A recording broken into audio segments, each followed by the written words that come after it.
joined by Mr. Gary A. Swaby. How's it going, Gary? Boy, how you doing, Rich? Yeah, as you can tell, been playing some God of War, but yeah, I'll talk about it more. Awesome. Sounds good. We're also joined by Miss Dana Abercrombie. How's it going, Dana? Hola. Yeah, so Mr. Max Muller and Mr. Jake James Lugo will not be joining us today because they have a few other things going on. I would like to add that Mr. Jake James Lugo actually went to the Call of Duty 4 reveal event and just posted a multiplayer impressions video on our YouTube. So definitely check that out. Let us know what you think about it if you're looking forward to Call of Duty. And shout out to Activision for giving us the opportunity to attend the event. So we have quite a bit to talk about on today's show because this has been a pretty crazy week as far as news. We're only about 3 weeks away from E3, so a lot of stuff is starting to come out. So we'll get into all that. But of course, before we do any of that, I want to let you all know what we have been playing. So Dana, how about you go first and let us know what you've been playing this week? God of War. Basically, yeah. It's God of War. Like, how can you not? I'm taking my time with it. The boy is still annoying, but it's a slow go. I'm enjoying everything about it, and I don't want it to end. I'm very happy that it's long, so I can just sit back and just relax and play with it. But the boy is, gosh, he's annoying. Yeah, I haven't had a chance to go back and play it yet, but yeah, based on what I have played so far, yeah, the boy is annoying. So I agree with that. I need to make sure that I go back and finish it before E3 because I'm sure that that'll be a game everybody will be talking about once they meet up in LA. So I definitely need to finish that sooner rather than later. But sounds good. And I just want to say that the fighting, for me, they seem to improve with the fighting. So I really like that. Oh yeah. I agree. I really like the game so far. I mean, I could definitely see why people say it's the best game so far this year. There's no debate for me whatsoever on that. I'm enjoying it. I just haven't really made enough time to really jump back into it, but I definitely will do so soon, very soon. And for me, like, the Valkyries are a little difficult, but me like it. Oh man, based on what you just said, I can tell you, you definitely are farther than I am. So yeah, I got to get back on that immediately. Yeah, they're freaking hard, but yeah, you'll enjoy it. They're just really hard. That arm might be really bad, but they're just kind of hard. And the combat system takes a little while to master. So for me, it's really hard. Yeah, you aren't the only one that said that. I believe Tony also said they're difficult. So that's yeah, I definitely need to jump back into this and check it out. So Gary, as you've already mentioned, you've also been playing God of War. So let us know your thoughts on the game as well as whatever else you've been playing for the week. Yeah, I actually got a lot further this week in God of War, thankfully, because the last week I didn't really get to play it much, but like this week I was able to dive into it a bit more and make some progress. And I'm not sure like how far I am, but I feel like I'm getting closer to the end now where I am. But yeah, it's really got a lot better because last time I was kind of worried, like because it seemed like it was getting really repetitive and stale, like, and it didn't seem like the story was progressing.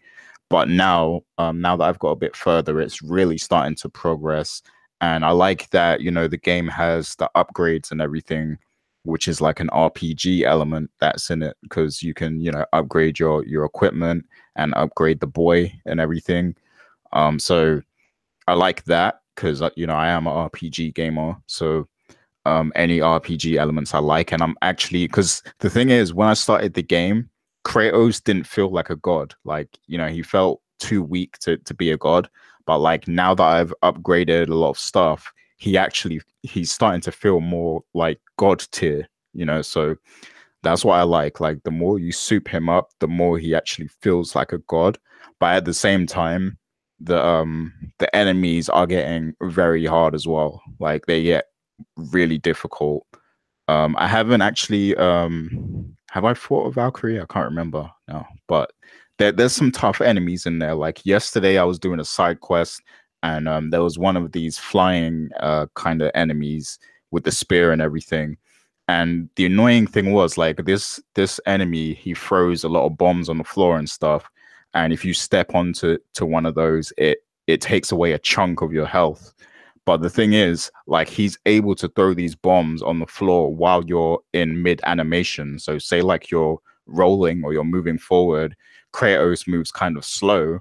So like he can throw something out mid animation when you've already started moving. So it's hard to avoid it. And things like that get really frustrating, and like, because I end up dying a lot and stuff like that. But you have to really study the enemy's patterns to, you know, kind of get an edge and figure out the best way to defeat each one. And there are a lot of other side quests I would like to do in the game as well, but it seems like a lot of the enemies are overpowered.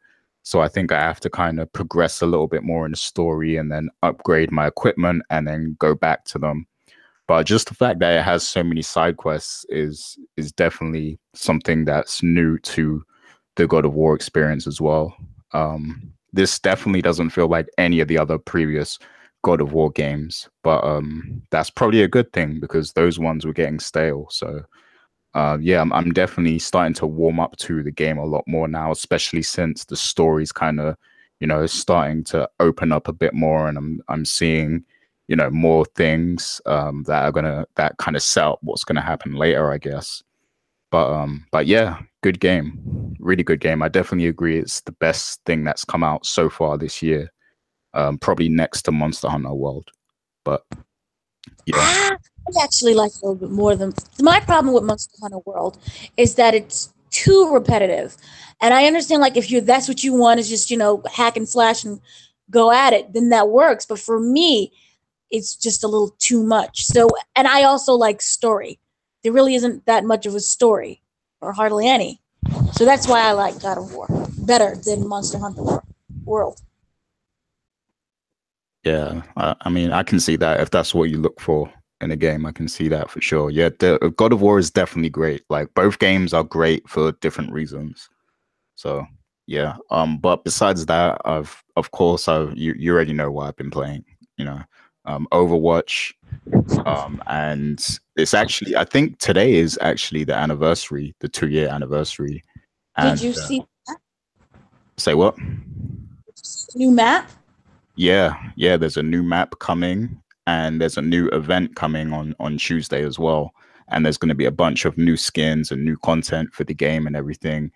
And what's great about this patch is that you're going to be able to get all of the skins from all events. So if you've missed any of the skins, the anniversary is going to let you unlock those skins again, you know, as well as the new skins that they're introducing. So that's what's good about that. And also, like Dana mentioned, there's a new map coming. I didn't really look into it too much because I didn't want to spoil myself. Like, I want to, you know, experience it when it goes live. But yeah, it looks good, and they're also touching up one of the old maps as well, Horizon. So lots of new content, which is great.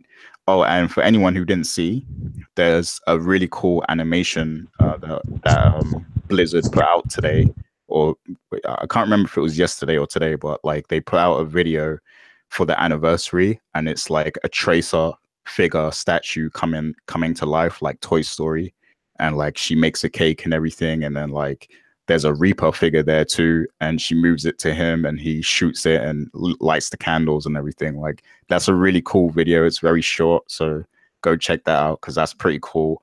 And it, like, I really want Blizzard to just make a Overwatch movie at this point, because all these different animations they put out and stuff are really like well produced and well put together. So they need to just hurry up and make an Overwatch movie. So. But yeah, that's pretty much all I've been playing this week. Sounds good. I still haven't had an opportunity to go back to Overwatch either, but I would like to, you know, take this opportunity to say that I congratulate Blizzard and Activision. They've done an excellent job supporting the game, you know, because I figured it wasn't going to still get a lot of support after the first year, but now we're already at the 2-year anniversary, so I want to congratulate them on that. They will never fully get me to play the game, but props to them and anybody that does enjoy the game. All right, so as for what I've been playing, once again, I didn't really have too much time this week to play games. So I haven't really played much. I did play more of a Homo Machina, a game that I've spoken about on the show previously. So I will have a review up for that soon because finally was able to spend more time with it. And as I said before, it's a great game. I don't really have any issues with it. It's only on mobile devices now. Hopefully it will come to something like the Nintendo Switch so that, you know, it does come to other platforms. But great game so far. But aside from that, that's pretty much it. I do have episode 2 of The Council that I will be playing today because I actually need to write a review for that game also. As I said before, that is a game you absolutely should play. If you like the adventure games, such as the Telltale games, I mean, this is obviously another studio that's working on it, so it's totally different. But it's a really, really, really great game from what I played so far. So definitely check that out and look out for my review sometime this week. I'm not really sure of the day yet. All I know is I've started reviewing it, so it'll be on the site sooner rather than later. But that pretty much concludes all that we've been playing for this week. I promise I will have more to talk about next week in terms of what I've been playing, because there's a couple games coming out that I absolutely do plan to play this upcoming week, so stay tuned for that. But let's go ahead and let's move right into some of the topics from this week. First and foremost, we're going to talk about a game that Gary actually reviewed on the site several years ago. In his review, I recall he said, "This is without a doubt one of the best games that I have ever played," and that was Rage. So, Gary, now that we finally have a trailer for Rage 2, it will obviously be at E3 at Bethesda's conference. What do you think of what we saw from that trailer, and are you excited for the game? I wouldn't say I'm excited, but it looks interesting. I like the different kind of direction they're taking with it. And it looks a lot more like fun and like, you know, it seems to me like a high-end version of Borderlands. Like, you know, if because Borderlands has its own unique art style, which is it looks really beautiful and everything. But this to me looks like what Borderlands would be if it was more of a realistic art style. And you know, the first Rage kind of took itself very seriously. It was like they were trying to, you know, they were really going to push the limits and the boundaries of technology at that time. Like they wanted to be the best looking game, you know, at that time and everything like that. But this one seems like it's taking more of a laid back approach, you know, like, because all games kind of look good these days anyway, you know. So it's like they're not so focused on looking visually impressive and stunning and you know, being technology driven and everything. That's not the direction they're looking at. This time they're looking at fun and, you know, a fun and explosive gaming experience basically is what they're going for. And it seems like there's a different variation of enemies and there's different gameplay mechanics. Like I saw vehicles and all sorts of stuff like that in there. So it seems like they're really just trying to make a fun Mad Max style playground, you know, in first person perspective and everything, which is cool and everything. But I don't know, there's a lot of kind of games like that at the moment. You know, open world, sandbox, you know, fun. And to be honest with you, I would rather just get the next Borderlands, like, you know, than get this. But I'll keep an eye on this just to see if they announce like any real unique features that make the game stand out more. But so far it just looks like, you know, it looks cool and everything, but it's like, okay, but like, you know, what else are you offering? What's unique? What's original about it? So that's what I'm waiting to see. And maybe we'll get that at the Bethesda E3 conference. Absolutely. Yeah, I agree. I do have some thoughts to say as well, but Dana, I'm going to go to you first because I don't know if you had a chance to play Rage, but what did you think of Rage 2? One, Boo Walmart for leaking this last week. So boo to you. I hope someone slaps you in the face. Two, I like the trailer. See, this is like just one of those really fast games, high violence, things are blowing up. I like that. I like my things blowing up. I like heads exploding. As you said before, it looks like Mad Max. This looks like Mad Max on meth, some amphetamines, and whatever else you can find, and some K2, sprinkle it with a little angel dust, and that's what you get. For me, I like it. It looks crazy. It looks like one of those games where you're going to just have a panic attack because everything is all over the place. Secondly, I want to say that the Bethesda announced that there will be no loot boxes. So, yay. I already like that. For me, I like this game. I kind of like the first game. The first game looked a little bit more put together graphically. Like, it looked pretty compared to what this is. Just looks like, here's a game, but it doesn't. It's hard to explain. It looks like they spent more time just having, like you said before, just having fun and not worrying so much on the aesthetics of everything. And I kind of like that. I don't have any problems with that. If you want a pretty game, go buy a pretty game. If you don't, buy this. To me, I like it. They did say that it's going to have a live service, like some elements to live service, but just going by the trailer alone, it seems like you're going to figure out what you're going to get. It's just a crazy game. Everything's over the top. Nothing really makes sense, and it might cause some panic attacks. I like it. Absolutely. Sounds good. Good thoughts all around. So one thing I will say about this game, I didn't play the original Rage.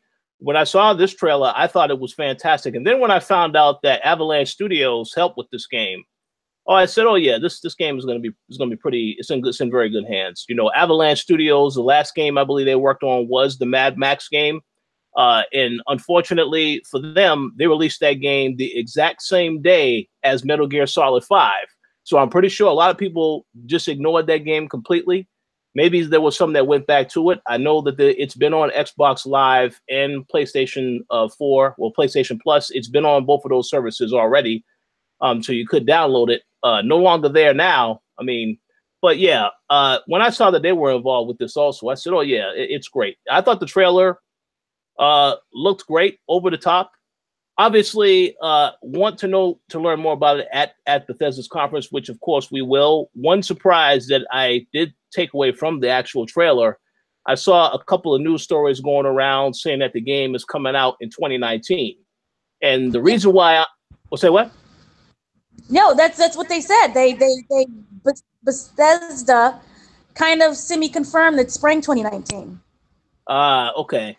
So that was a little surprising because I know Bethesda has been doing this thing, at least for the last couple of years, where they would announce a game and it will be coming out the exact same year. Because this is a game that we all expected to see at E3, but as Dana said, Walmart had them leaks, and that is unfortunate that they had the leaks. But my guess is that Bethesda has another title they're going to announce, and it is coming out this fall, which is why announcing this, saying it's coming out much later, isn't a big deal. But to me, initially, it was a little bit of a question mark because I figured if they were going to announce this game at E3, it means it's coming out the same year. But that's all right. I know that there's this other RPG that they're working on, this rumored project that they really haven't spoken about. That might be coming out, if I had to make a guess, this fall, but we'll have to wait and see. But I think it's pretty much of a safe bet. We know for sure Bethesda are going to release something this fall because every time that they've had their show, they have announced something and it comes out later on in the year. So we'll see what that is. But as for Rage 2, I'm looking forward to it. I definitely am going to check it out. I like the work that Avalanche Studios did with Mad Max, even though that game, a lot of people didn't really get a chance to experience it. So looking forward to it. Oh, can I just say really quickly? So, more information about the sequel is that it's set after an asteroid kills 80% of the world's population, Ruthless and bloodthirsty gangs roam the open roads. Basically, this sounds like Mad Max. And tyrannical authorities seek to rule with an iron fist. You will play as Walker, the last ranger of the wasteland, and a threat to the authorities' power. Your character is robbed of his home and left for dead, but now you must rage for justice and freedom. We're getting a lot of the original powers and vehicles from the original game. However, we're also getting some monster trucks, gyrocopters. You get to use an assortment of rugged and wasteland-ready vehicles to spread across the Badlands. Anything that you see in the game, you can automatically drive it. So this sounds really kind of cool. Sounds like Borderlands, but like on speed and crack. Exactly. Borderlands, and as you said, Mad Max. Yeah. Yeah, I mean, it sounds great. The trailer, like I said, the trailer, it looked fantastic in the trailer. So I'm definitely curious to see more from the game at Bethesda's conference in a couple of weeks. Mm-hmm. But yeah, overall, I don't have anything bad to say. We'll see. I may have some extended thoughts on this after we do see it, because we are going to have some shows recapping a lot of the stuff that we see at E3. So we'll definitely talk about that later. Yeah. But and so since, we don't know what Bethesda is announcing this time, since this is coming out 2019, I just want to say, the weekly shout out that clearly it's going to be No Mercy. Just throw that in there. Well, hey, sure. Hey, anything is possible, Bethesda likes to surprise people, so anything is possible. But no doubt about it, they are going to release something this fall, because I mean, they made it very clear when people was talking about, they said this is going to be their longest conference that they've ever had this year. And now that you announce something like this before the conference, it makes me think, okay, so what else are you going to talk about? So they obviously have a lot more to talk about. I know there was news about DLC for Prey, which has been leaked a couple of times, and that I think we are going to get. But outside of that, I have no other idea. I mean, obviously, updates to Elder Scrolls Online. Yeah, they'll have some more of that stuff. But outside of that, I have no idea what else they could talk about. So very, very curious to see what else they mention at their show. But we'll see. Gary, if they announce a Skyrim 2, would you be all for that? No, for Skyrim 2, but I do want another Elder Scrolls. It needs to be set in another region, of the Elder Scrolls universe. Definitely not Skyrim again, because they already did that. But if it's somewhere else in the universe, then yeah, I'll be hyped officially. We'll see. And also, can I just also say another screw you to Walmart because they leaked the Assassin's Creed. So. Oh yeah. They leaked a lot of stuff. They leaked a whole ton of stuff.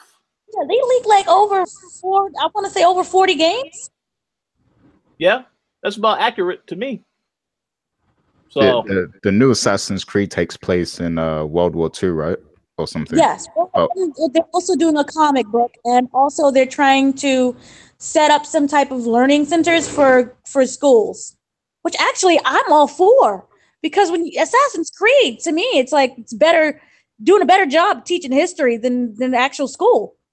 Yeah, like it actually makes history exciting. Like that's the thing I like about it. Like, because when you're just like listening to somebody like a teacher or whatever talk about history in school, it's like boring. Like you fall asleep. But like if you're like murdering people, if you're an assassin, like that just makes it cool. You want to pay attention to what's actually going on. So that's pretty cool. And I know in Assassin's Creed Origins they actually have like a separate mode where you can just explore Egypt, like, without all the murdering and all that stuff. So like you can just, go on a tour of Egypt and find out like what different ancient figures and things of that nature, and temples and pyramids and stuff. You can find out what it all really means. So yeah, like they could really they can have that as like a new selling point for the Assassin's Creed series if they're smart. That's kind of cool.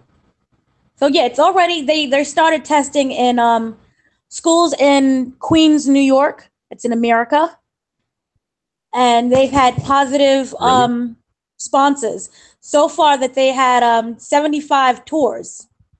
So like 75 different, places and schools have joined in.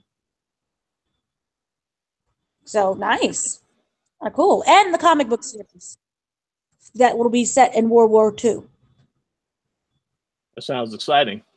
And the game that got leaked because Walmart is a bunch of buttholes. well. I don't know if it works though. Because wouldn't it also be like, excuse my ignorance, but wouldn't it also be the studio's fault as well for giving them that information beforehand? Well, hey, that's a good question. I mean, this stuff has happened before with a lot of stuff getting leaked online. But yeah, I'm surprised that Ubisoft. I mean, maybe Ubisoft contacted them after it happened and said, "Hey, y'all need to take this down immediately." I don't know, but yeah, they should. I mean, the whole thing about it is that I would be cautious of working with them again. But this is Walmart; they're still going to continue to send, their products there to be sold. So. I have no idea. But yeah, they send a lot of this information out early. I know GameStop has gotten stuff before, and then they've had some leaks as well. But it doesn't impact the relationship because they're still sending them the game. So, but yeah, we'll see what happens. There should be penalties. There really should be. There definitely should be penalties. And every year, right around this time of the year, there's always leaks from E3. And like I recall, the one year that we went, the whole Microsoft conference leaked.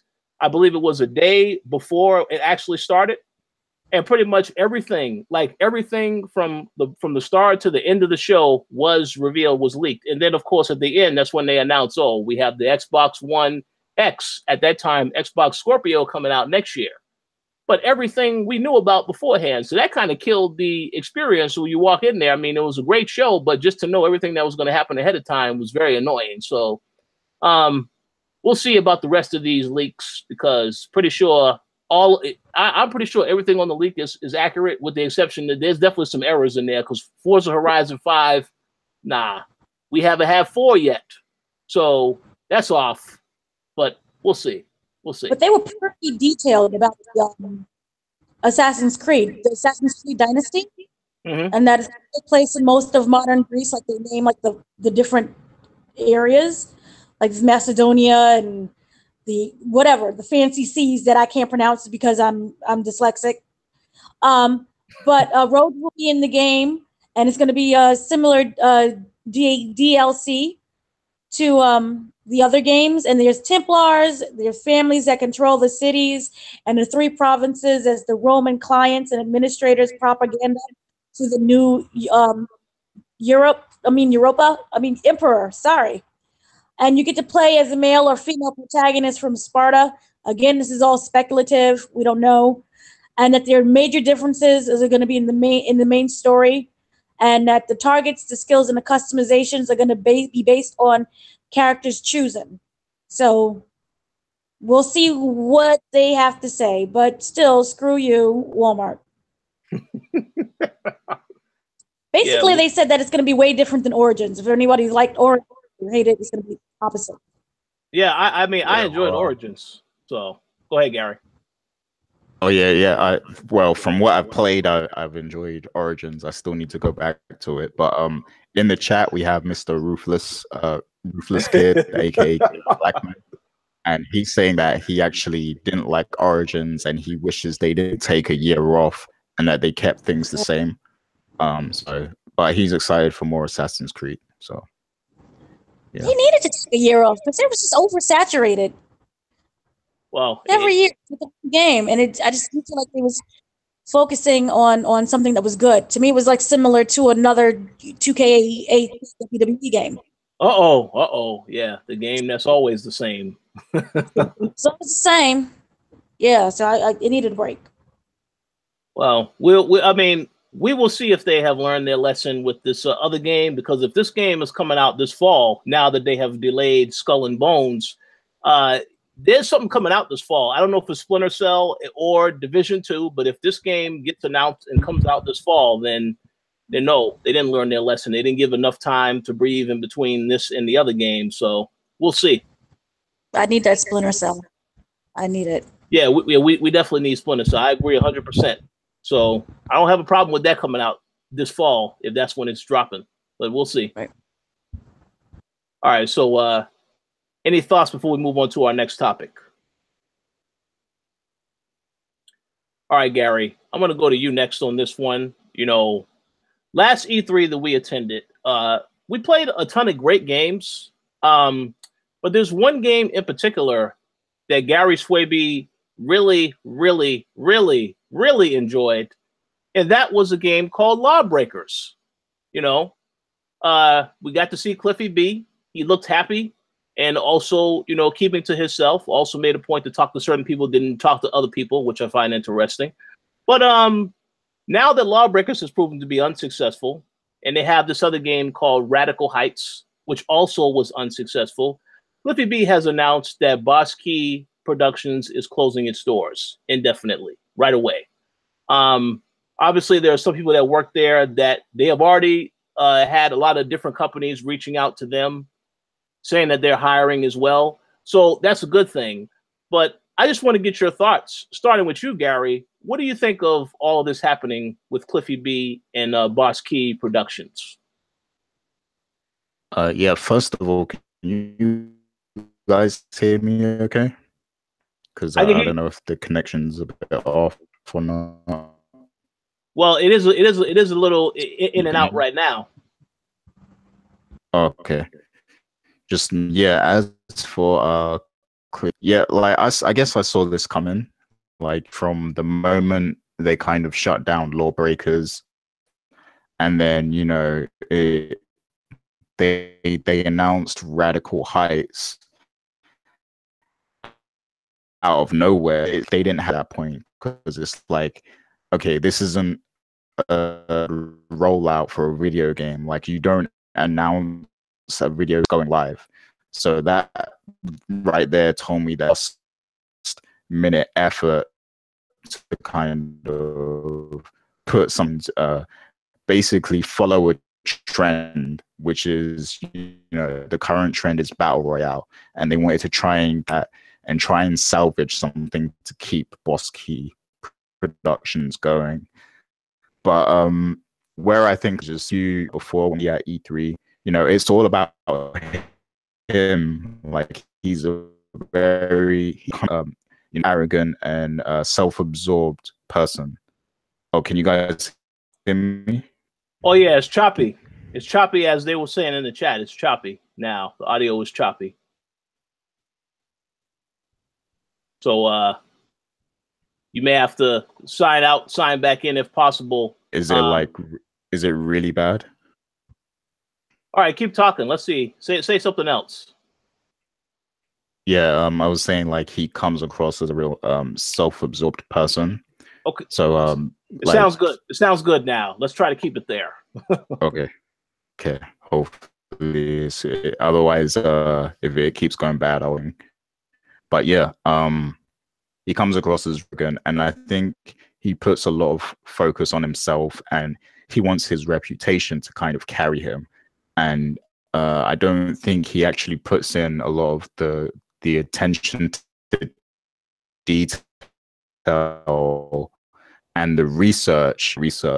No, you know, like I think he thinks that he can just put something out and people are going to buy it because he's the guy that made Gears of War. Absolutely. Put out a product that the one. What's that? Oh no! So I was saying it did get choppy. It did get choppy again. So you may have to go out and come back. But I will say this. All right. Okay. So I will say this: we have learned that Cliffy B has, I believe that he has confiscated this live show, and he is interrupting your connection right now. So we're going to move on to Dana and ask her, what do you think of this news regarding Boss Key Productions and Cliffy B?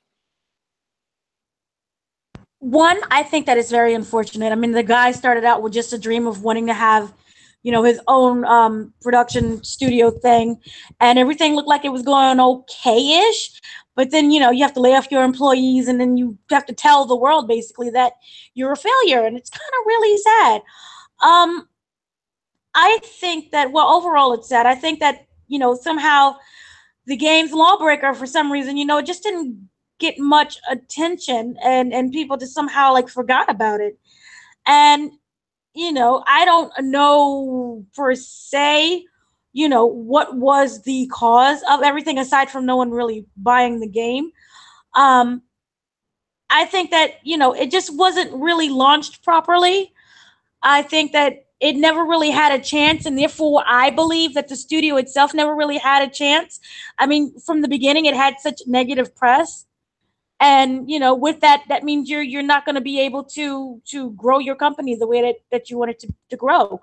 On top of that, I kind of feel that he wanted to be more of a celebrity than a developer, and for me, I believe that while that can be possible, you can be both.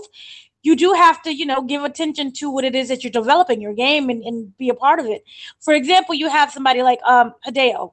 And Hideo is someone who's always out there, and you know who he is, and he does the spotlight. And he's able to, talk about his different projects that he has, and everyone loves him, and he has like this cult-like following. But at the end of the day, he's busy working. We don't understand how he does it all. I believe he doesn't sleep, but he's able to still go out there and produce really great games. My thing is that not everybody can do that, and the downfall, as he likes to call himself, Cliffy B, it just didn't work out for him. He spent too much time being in the spotlight. Remember, he was on, I don't know if you know, he was on Jimmy Fallon. He was also on the New Yorker, and I think that I don't know, I can't speak for him, but maybe it got to his head so much. Like, he became a little bit big-headed and just didn't concentrate on creating really great games. I find it slightly weird and somewhat sad that he went recently and started tweeting out all of the different ideas that he had for games that is now not going to come into fruition. So overall, I think it's just really sad situation. But I think, they just didn't handle things properly. And I don't think that he was ready to be a designer, have this production company. And he maybe was just too concentrated on being a celebrity. Very good points. Yeah. I agree. Yeah. Well, go ahead, Gary. Do I sound okay now? Yeah. Oh yeah, you sound better, Gary. Awesome. Yeah. I was basically just saying what what Dana said basically, but also I heard something that makes Cliffy B look even worse is that like I heard people who were working on Radical Heights actually had to learn about the company shutting down through his Twitter update. So Wow. The rest of the world knew, like, as soon as Cliffy B tweeted that, all the gaming websites ran with it and everything, but he didn't have any kind of conversation with his team before he sent out that tweet. So people were still working on patch notes for Radical Heights while that news was already out there, and they were none the wiser about it. So even that makes, it puts into perspective just how, bad of a leader he kind of was. And that just goes to show why things led to this in the first place. To me, he seems like he would have been better if he was the face of the company and he did all the social medias and the interviews and the profiles and let someone actually run the company from the back end. And, yeah. So when you say face of the company, you mean like Roman Reigns is the supposed to be the face of WWE? Ha ha ha. Like, yeah, something like that. Like, let him do all the media tours and let somebody else, control the gaming side of everything and the business side. I just don't think he knew how to balance all of them at the same time. And that, he just seemed to be more concerned about his image and going to all these different media events. But meanwhile, he's not, the games that are being produced are not as great as they could be. Yeah, absolutely. So I agree with a lot of what both you and Gary had to say. I'm going to make a controversial statement now, a controversial comparison, if you will. Before I do that, let me just say, yeah, it's horrible to hear this news. I never like to hear any news of anybody losing a job. It's even worse when I hear that the employer does not inform the people they're working with, oh, it's we're going to be shutting down soon. That's absolutely terrible, because you give the people who spend all their time, energy, and effort working on your title, you give them no heads up so that they can start looking for other opportunities. I don't like that. Now, maybe he did say something to some people, but based on what Gary said about all the people finding out, I don't believe any of that happened. So that is terrible news to hear. But I will just say this to Cliffy B. Now I'm going to just keep it real right now. And hopefully, he doesn't see this video later or tries to sue me or whatever, but I don't really care. To me, the only project that Cliffy B has ever had success on was Gears of War. And I feel like he has his success off of that.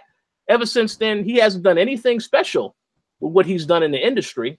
And when I say it's a controversial comparison, because this also makes me think of David Jaffe.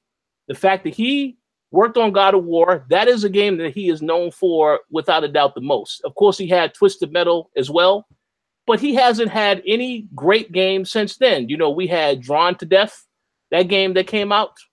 That game is complete garbage, in my personal opinion. Obviously, there's probably somebody out there that will disagree with what I said, but I think that comparison is somewhat has a little bit of weight. Obviously, though, I still think what Cliffy B did is far worse. But this is a person who he had successes doing Gears of War. That's fine. That's great. Maybe after that, he should have retired and called it a career instead of trying to make his own project, because Lawbreakers was in development for so long. Half of the stuff that they put into that game, other developers were already releasing in other titles. So I didn't really see the appeal of it. We played it at E3. I made the joke that Gary loved the game. Honestly, that probably, I think, was the most disappointing game that we played at E3 last year, if I had to be honest and very candid and say that. But for what it's worth, I just hope that the people who actually spent time working on this game, they land on their feet and find something better. Because, again, as a developer, and I'm not a developer, but as someone who sees these people who work on these games, a lot of times they sacrifice their lives to work on this stuff. You don't spend time with your kids. You don't spend time with your wife or whatever because you're working on a project, spending all this time, overtime, etc., which is fine and dandy. But at the end of the day, the employer, I would think, has to show their appreciation for that. And I think the decent thing would have been to let them know we're going to be shutting down. Don't announce it and then let them find out like everybody else, because that just shows a complete lack of respect for your actual employees. So that's why I have an issue with. But we'll see what happens with Cliffy B. I'll be very curious to see what happens if we run into him at E3. If he says, "Oh, I heard the podcast." Obviously, nothing violent will happen, but I mean, it's a bad situation. So I just hope the best for everybody that worked on the game. But that's all I had to say on that. Go ahead. Really quickly, the one Lawbreakers was kind of trash and lazy and really dull, and none of the characters were impressive, and the game design was and really meh and very forgettable. It had some really great ideas. I just wanted to throw that out there. The problem is, I think there was no lack of direction. I don't think that they with the team leader or whoever, him basically, didn't allow for his team to really be creative and explore things. I felt like it was just a really rushed game, but it still had some really great ideas. So that's it. Sure. I mean, it's nothing. Like I said, maybe it's not a horrible game. I thought it was okay. Some people hyped up the game. Had some great ideas though, buried in between the creases of horribleness. Oh yeah, absolutely. So like I said, I just wish him well in his next endeavor, whatever it is. Hopefully he will do right by his former employees, at least help them find other opportunities, to some extent. But I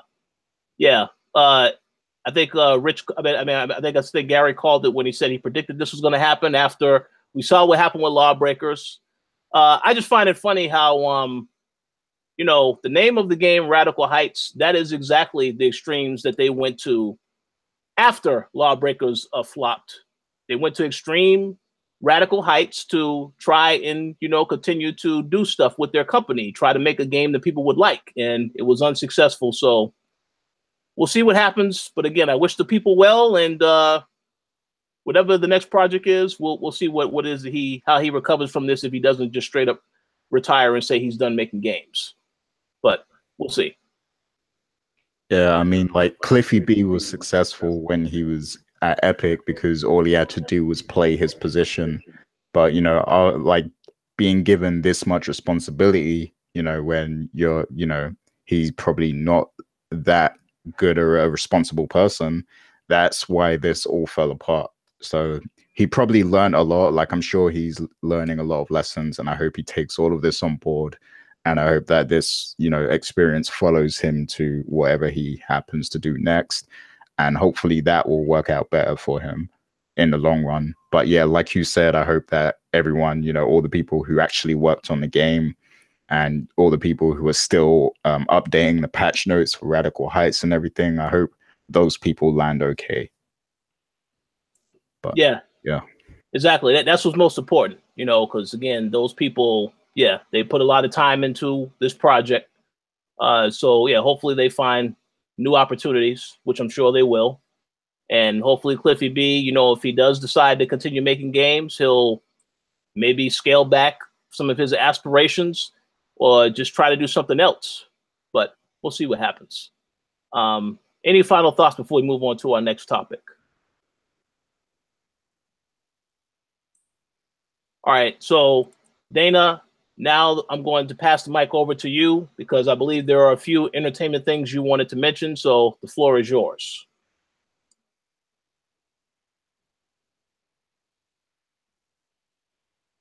Muted. I was muted. I apologize. Okay, one, I really want to quickly say, go see Han Solo, go see Deadpool 2. Deadpool 2 made, it hit $176.3 million international box office. So it was very successful. I think that it's absolutely hilarious, way better than the original. Also, Affinity Wars made $1.81 billion worldwide. So it's the top grossing movie. It's about to beat Avatar. It's going to beat Titanic. Screw you, James Cameron, who said that he wishes that the whole Avengers series would go away. Falling Water was canceled by USA Network after 2 seasons. If anyone is a fan of that, you no longer have a show to watch. Now, the Meghan Markle and Prince Harry wedding, which I know that Gary was so excited for, he was like tweeting me at 6 a.m. Oh my God, it's so beautiful. That definitely didn't happen, by the way. He did. He was like, oh my God, I have receipts. It's so great. It's so wonderful. I'm crying. 18 million people in the UK watched it. 4 million people in Australia watched it. And there are no numbers yet for the American viewership. After 7 years, 156 episodes, and 7 seasons, Once Upon a Time is officially over. It had its series finale last night. The ratings was okay. It saw the end of the Storybrooke and all of the stories, and everyone came back for their one last reunion. I thought the show should have ended during season 6. Apparently, the producers was very upset that I said that and blocked me on Facebook. After that, we have American Horror Story. Anyone who's a fan, the next 8th season is going to include Billie Lourd again. Billie Lourd, those who don't know, she is the daughter and granddaughter of, Princess Leia. I just completely went blank. Anyway, so she comes from acting dynasty. Anyway, they released details about it. So they said that she's going to be in American Horror Story season 8. She's going to be joined by the regular cast. However, they also cast Joan Collins, who's going to play Evan Peters' grandmother. Season 8 is going to be set 18 months into the future. It'll be a heightened version of the show. And it's not necessarily as real and grounded as the past seasons. It's going to be a combination of Asylum and Coven, those who watch those two.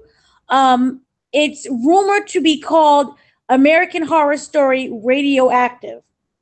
There's no confirmation of what the storyline is going to be about, but they will start shooting on June 16th. The Season 2 for 13 Reasons Why was released on Netflix. If you're a fan of the first one, go watch the second season. It all makes sense as to why they brought back Hannah and why, there even is a Season 2. Now, Thundercats, it was announced, Thundercats is coming back. Remember the 1980s Thundercats? Yay. Okay, so the Cartoon Network greenlit Thundercats Roar. It's an all-new series from Warner Brothers, and it's going to premiere next year. Right now, the production is underway. And what they said is that staying true to the premise of the original series, Lion-O and the Thundercats barely escape a sudden destruction of their home world, Thundera, only to crash land on a mysterious and exotic planet of Third Earth. Lion-O and the newly appointed Lord of Thundercats attempts to lead a team as they make this planet their new home. A bizarre host of creatures and villains stand in their way, including the evil Mumra, Third Earth's wicked ruler, who will not let nothing, including the Thundercats, stop his reign over the planet. Now, at first, it sounds really exciting. Only thing is this, they released a trailer, they released the art, and it looks like absolute garbage. The style art is something more in common with the Amazing World of Gumbo. And it looks like something maybe a 3-year-old would watch. And as a result, people are very upset. They have been bombarding, all of social media and the production team that this is a show they do not want because it looks awful. It's not funny unless you're 3 years old. And basically Warner Brothers and the guy who's in charge of all the productions, he's laughing at everybody. He's saying, screw you. This is my show. Love it or hate it. It's still coming out next year. So those who care still, it'll be released in 2019. There's no official date yet, but next year is when it'll come out. Sean William Scott, the comedian from American Pie, was cast in the Lethal Weapon. Remember the new season, because they got rid of the original guy for basically trying to kill everyone on set. As a result, there was a weird thing that went on that said that if Lethal Weapon was to be renewed, they would cancel Gotham. However, a deal was made out, and Fox has announced that Gotham is renewed, but just for one more season. And then that's it. They also said that we're going to get the real Batman. So we're going to see Bruce Wayne as Batman this year. Those who are really excited about Infinity War, it will be available for digital purchase on July 31st and for Blu-ray on August 14th. Also, Jordan Peele announced that he is doing a Nazi drama. It is going to Amazon for next year. It's called The Hunt. He's writing all the series, so he's writing all the episodes. It'll be a 10-hour long. So basically 10 episodes, an hour, per episode. It tells the story of a group known as Hunters living in New York City in 1977. The Hunters discover that hundreds of former high-ranking Nazi officials are living among them and conspiring to create the Fourth Reich in the United States. The group then sets out on a bloody quest to bring the Nazis to justice and to stop any of their genocidal plans, and that the story is inspired by real life events. So that should be very interesting. Now, a little bit in gaming news, Best Buy has announced that they have completely ended basically they have the Gamers Club Unlocked membership program where you can get free games, you get discounts on new games. They have completely stopped it. It's not going to happen. Many people are very upset. They said that for a variety of reasons, they decided that our Gamers Club program will not be accepting new members. This includes both free Game Club members and the Gamers Club Unlocked. Current members will continue to receive their benefits, and we encourage everyone else to use the My Best Buy membership to receive perks, including receiving a $10 reward certificate when pre-ordering select hot games. They are stopping all promotions, and that they are no longer going to accept it online, in stores. So effective right now, it's done, it's over with. And many people are upset about that. So very unfortunate news to those who are part of that program. Yeah, I actually have a comment on that because I am a part of that program. And when I saw that news, I said, well, this is absolutely ridiculous, because I recall when they announced that program, when they had it, the fact that you can get discounts on your games, they had all this stuff before Amazon decided to add this stuff to Prime with the games. So this is, once again, a situation where they have, they don't really do a good job with supporting this particular idea that they had, because that was one of the, I used that promotion on every game that I got. And my membership doesn't effectively end until 2020 because they haven't updated. Now, if they cancel it, that's fine. But as of today, as I look at my membership, it's still active until 2020. So I did try to purchase a game just now. It still works fine. So that's fine. But I really don't understand why they would get rid of that. But then again, they haven't really been doing a good job, because they used to let you know upfront which games, whenever a game isn't announced, which games were part of that promotion where if you buy it, you get a $10 gift certificate. Right now, they only have 3 games on there. They said they'll add more after E3 or whatever, but in the past, you would know right as soon as the year starts, they would have maybe 12 to 14 games on there that you can get that discount with, and they don't have that up on there now. So it's unfortunate news, but it is what it is. Terrible, but not surprising, because, this is Best Buy. They haven't been getting behind this stuff the way that they should have got behind it, so it is what it is. Yeah, they just kind of abandoned it. It's unfortunate. Absolutely. And also, Kingdom Hearts 3, we got a little gameplay reveal. If anyone watched, we got some Wreck-It Ralph. They showed how he looks and how he looks when he's being summoned. We got Mount Olympus. We got some Toy Story worlds. They also had the Big Magic Mountain. Everything looks really beautiful. The only thing is that we still don't have a release date, but they announced that they're going to announce a date for them to announce the release date. So we're getting a teaser of the release date on a certain day. So next week they're going to announce, the game will be released, whichever date they decide to release it, if that makes any sense. Yeah, that doesn't make any kind of sense. I guess, so next week, I guess they're going to announce that we're going to announce a release date at E3 or something like that, I guess. I don't understand the logic behind that. Just announce a release date already, but I do believe it's still coming this year, but we'll have to wait and see whatever they have planned for this announcement. Yeah. Yeah. Odd. I don't know. Oh no, absolutely.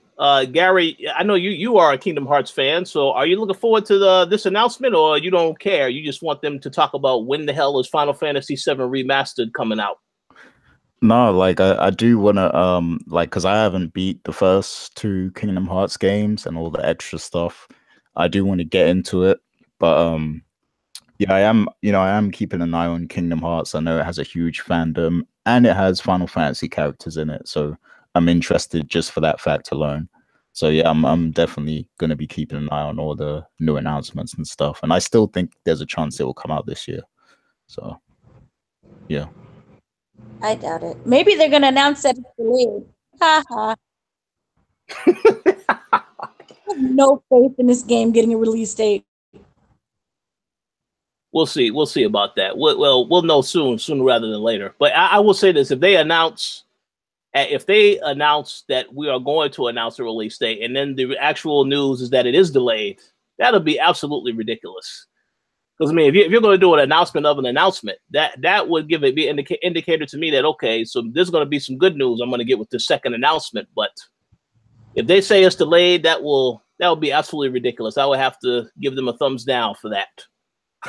It's so petty. Especially since we've been waiting so long. It's just so petty. I don't get it. We'll see. Pretty. It really did. It did look pretty. Yeah. I just want the game. Agreed. So, well, with any other topics or that concludes your news? Also, in weird news, Crayola, the crayon company, you know, the good old smelling crayons, when you open the box and you get that contact high, they announced that they are getting into the gaming industry and that, you know, they want kids to express their imaginative worlds and activities through the virtual universe. So they said that they're going to start creating games that's going to be similar to Lego. I don't exactly know how it's going to work. Maybe, you know, you use a crayon and you put it on a gamepad and there's crayons in the game. I don't know. But they said that it's going to be more like Lego and that they're very excited. They're planning on releasing for PS4, Switch, and Xbox One. They just didn't say what they're announcing. I would just like to say that Crayola should partner with Nintendo Labo because I'm sure there's children out there who've already been using those two items together. So yeah, they should probably partner with Nintendo instead. Now you can decorate your cardboard. Yeah, sounds exciting. I just wonder what they're gonna do unless, you know, you're gonna have like you can color with like a virtual reality crayon. I don't get it. They said that they want their games to be similar to like the ones in Lego, what TT Games did with Lego. So maybe something good can come out of it and it's really, you know, fun and creative looking and it's really crazy. Or it just could be really boring. Yeah, well, if they can make a movie out of battleships, I'm sure they can make a game out of Crayola. So that was a really bad movie. So it's not. Please, it's really bad. But yeah, also, and Richard, you said that you saw Deadpool. Yeah.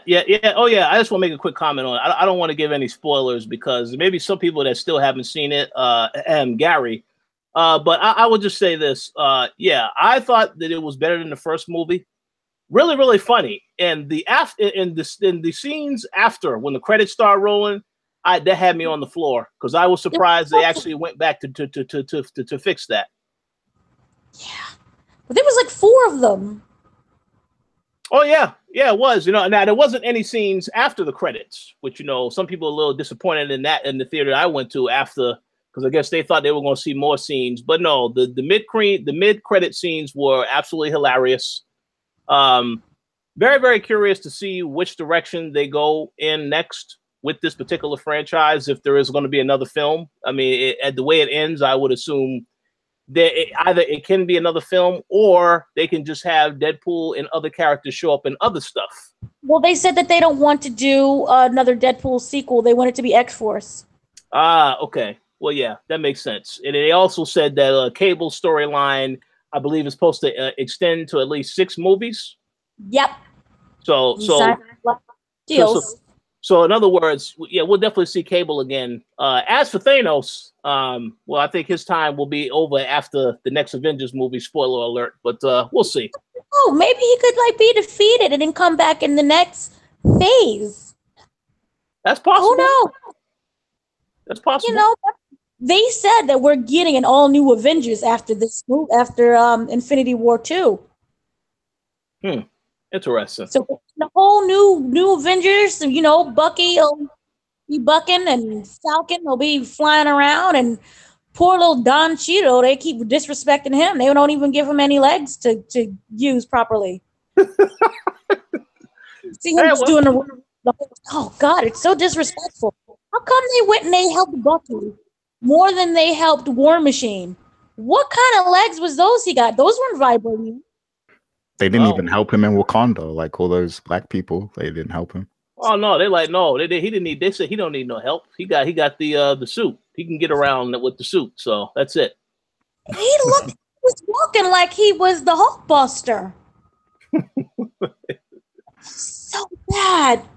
No, but like as for Deadpool 2, I just got word today that all my friends have already seen it without me.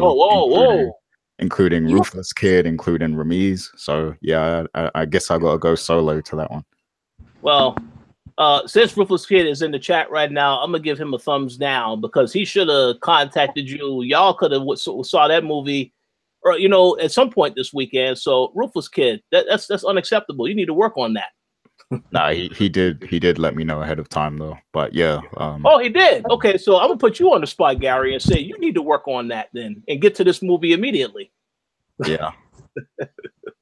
Yeah, I definitely need to see it. I'm probably just gonna go one day after work this week, but we'll see. Yeah. Okay. Yeah, Danny, you were gonna say something. Go ahead. No, it's just he chose not to watch the movie. It's really disrespectful and sad. Yeah, and you said that you saw Solo. Yeah, Solo. So you obviously can't talk about it, I'm sure, but you give your thumbs up on that movie as well. I do. Here's the thing. It's very fun. It's a very fun movie. You end up there, for me, their side movies seem to be much better than their episodes. It's not as enjoyable as Rogue One. For me, Rogue One was one of that Empire, and it was like another one that really like gripped me. But Rogue One was really like, oh my gosh, because I had no interest in it. And then when I saw it, I'm like bawling at the end. Even though people say it was just like a cut and paste of other movies. But for this one, it's fun. It's a lot of fun. The guy who plays Han Solo, Alan, I can't pronounce his last name, is like Imherich or whatever. It's German. He does a pretty decent job. And then Donald Glover, he's just Donald Glover, and he has that charm and that charisma. So for me, if you're looking for something that's going to be, an in-depth story and really serious, you're not going to get it here. But you are going to say that it's fun and it's good, despite all of the whole like stories that came out about how terribly was directed, and then they got Ron Howard, and how he's way different than the guy they previously had before that they fired. But for me, it was enjoyable, and it had a lot of laughs, but it wasn't like an overly funny. You're not getting Thor 3 in that type of humor. Everything was like, oh, this is funny, like a natural thing. Sounds good to me. I'm gonna definitely check that out. So I will have something to say on that next week, for sure, during the Memorial Day weekend. So yeah, I'll check that out. And you get to explore Han Solo's planet, which was really like sad and depressing. And you learn how to be able to escape. I mean, there's a lot of questions that they answer. They do a really good job at researching all of the questions that people want to know and answering them. I think it ties up a lot of loose ends, like just for the story alone. That's good. That's good. I mean, Donald Glover is pretty good. That's good. That sounds good to me. All of that. Wait, so you're saying you want a Lando movie? I do, but Disney came out and was like, "We're not getting one." This is he really does steal the show, and like in the best way. And people were like, where is the Lando movie? And Disney was like, you're not getting it. Go see Han Solo and enjoy that, because that's all we're getting of Lando. Interesting. Well, it's all right. It's all good. And action was really good. The special effects was pretty decent compared to the things that were coming out with the reports. Was like the special effects were choppy and they didn't know what to do. The direction was pretty awful and everybody was just winging it. Somehow in the editing room, it all worked out. That's true. Absolutely. All right, so yeah, I believe that covers our news topics for this week, entertainment. So thank you very much, Dana. Gracias. So we have a couple more topics to get into. I'm going to go ahead and start with this one, and I'm going to let you be the first to give your thoughts on this, Dana. We had another game that was recently announced and is going to be delayed until 2019, and that is, of course, Shenmue 3. So, what are your thoughts on this, Dana? Because I thought you were looking forward to this game. Oh, God, it's amazing what you can do when you actually release footage. You just destroy that whole momentum you had going. I remember when they announced it. I remember watching people at E3 and there were tears.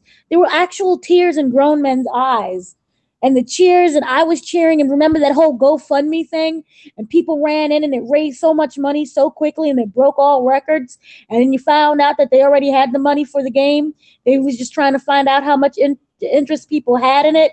And then they stole all your money anyway. And then they released that trailer and it looked like actual garbage doo-doo mixed with like a little bit of like doo-doo juice. I'm really happy that it's delayed because, like I said, it looks awful. And it needs every single minute, second, hour, minute detail of time so that they can work on the game.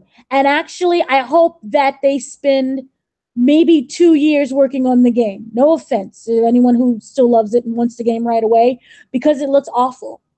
So I'm very happy by this news. I'm not surprised by this news. As you guys already know, I'm the type of person who doesn't believe in announcing release dates unless that game is ready to ship. So I'm very happy, and I hope it's renewed for as long as humanly possible so that they can figure out what to do. They can improve it. The character models look awful. The cast just looks wrong.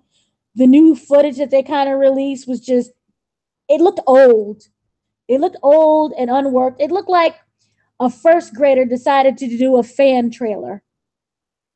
So I'm very grateful for the delay. I'm very happy. And next time, people, when they announce something and they want you to do a GoFundMe, maybe don't give them all of your money. So, yay. Yeah, I agree. So Gary, you actually wrote this news story on the website. So what are your thoughts on this delay for Shenmue 3? I thought, it was inevitable. I think we knew this was coming. And like the thing is with, crowdfunded games, it's always like a tricky situation because it's like you have people donating to you, and when people donate money to you, they have expectations. So it's like, either you're gonna rush this thing out so they get what they paid for sooner, or you're gonna actually put the time and effort into it to perfect the game and make sure it's perfect for these people. It's hard walking that line, like it's a thin line there, because they can get pissed off with you either way. Like they can get very angry either way, because if you don't put the amount of time into the game to perfect it, then they're going to feel like they didn't get their money's worth because it was a bad game, even though they got it fairly quickly. But then on the flip side, if they have to wait too long, then they'll be annoyed then too, because they've already paid for this game. Like they already put their money into it and they have to wait years before they get it, so it's a double-edged sword there. And that's, what people have to put up with when they go the crowdfunding route. And I know there's a lot of people who actually put money into this game. So, they're going to be following it very closely regardless. Me, I didn't actually donate, even though I am really interested in the game because I enjoyed the first game. But yeah, I didn't want to put any money into it because I knew it was gonna, end up like this, where we're kind of pondering what the fate of this game will be and whether it's actually going to be good. So I decided that, I was just gonna play the sidelines and just observe and see how it all plays out instead of actually putting my money into it. But I know there's other people who put their money into it, and I would like to hear what their thoughts are on this delay, like whether they prefer having it be delayed so that the game can be, actually good quality, or if they just want it now, or if if they really want it this year, So it'd be interesting to see what those people think. But as for my own thoughts on the game so far, like Dana said, those animations look janky, on that trailer that they put out. They did actually put out like a developer's update video, a dev diary sort of video where they said they're actually working on the animations more. So whether it's actually been vastly improved, we don't know yet. We're gonna have to see, more footage. But I'm hoping that they've gone back to the drawing board to address all of the bad feedback they had. But one thing I will say is that the actual artwork on the environments and stuff, that looked pretty good, and it looks consistent with the other Shenmue games that have been out previously. So based on that, I'm not expecting this game to be on the same level as modern games. Like, I don't think it's gonna meet that level of graphic quality or anything like that. But if it's at least consistent or slightly better than the previous Shenmue games, then I think that's a good thing. And I also really want to see the remasters that are coming out for Shenmue, because I'm wondering if that's going to be a good gauge on how good the third game is going to be, because I'm sure they're going to have to do a lot of reworking of those first two games to put out the remaster. So maybe that will be an indication of what to expect when we get Shenmue 3. It'd be nice if they returned everyone's money and shut down the Kickstarter page. I'm saying, first of all, you knew something was wrong when they asked for $2 million for an open world game, and the first game cost around 40-70 million to make. So you're asking people for $2 million. Then you ended up raising 6.3 million. Shut down the page because it's still up. And this is what you deliver. You actually deliver juice that comes out of the anus, and then you want to sell it to people. It's illegal. She's going I'm sorry. right now. Ouch. I'm just upset because you asked the public, and then you say the reason why you did it was so that you can garner attention. You want to see how many people want to see this game. Do a poll on Twitter. Do you want a Shenmue 3? Yes or no? But don't go up and have a Kickstarter page. Ask people for their hard-earned money, for a game.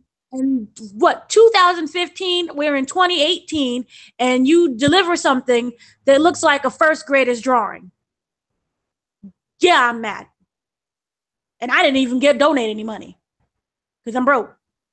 But still, it's disrespectful. Shut down the page and just, work on the game and figure out I don't know if it's a budget issue, because it makes no sense at all of what's going on. Sorry. Oh no, I agree. The only thing that I will add is that I guess we should have known something was up when we saw they're going to be re-releasing the other Shenmue games this year, and yet there was no release date for that either, if I recall, when they announced that. So I figured that when they did that, oh yeah, Shenmue 3 probably ain't coming out this year. So it's unfortunate for those that are waiting for it, though. I guess, I'll give a shout out to Mills. I mean, he had said in the chat that nobody wants to play a trash Shenmue game, so that people shouldn't mind the wait. But again, announcing in the beginning this Kickstarter, it was a bad idea, because I believe this is not the first time they have delayed this game, because from what I recall, this game was supposed to come out last year during December. And then that time went by and they said, okay, no, we mean 2018. And now, oh, no, we mean 2019. So, yep. Yeah, that's a problem. It has to be illegal. Is there a way where you can go and complain to the commissioner of gaming? Because I feel like this is illegal. This is worse than loot box. I'm sure. I'm sure you can complain to Kickstarter. Like, I'm sure if the majority of people complained to Kickstarter, that would kind of put pressure on them, and they probably would have to return the money or something like that. But See, Yeah. What I'm very curious to see is if Sony is going to address this at their conference this year. Obviously, they already said they're going to talk about the other 4 games, but I'm curious if they're going to announce some type of update, maybe show new footage. That is what I want to see what happens with that. But other than that, yeah, the game is not coming out to 2019, so I guess we just have to wait for 2019 and see whether or not it lives up to people's expectations. No. I'm telling you guys right now, no. It won't. She said hell no. Hell no. I They'll probably like computer graphics and make it look all really pretty, but then they'll have it the very small print at the bottom, not actual gameplay. Yeah. Well, go ahead. Go ahead, Gary. You was about to give a shout out. Oh yeah, I got a shout out.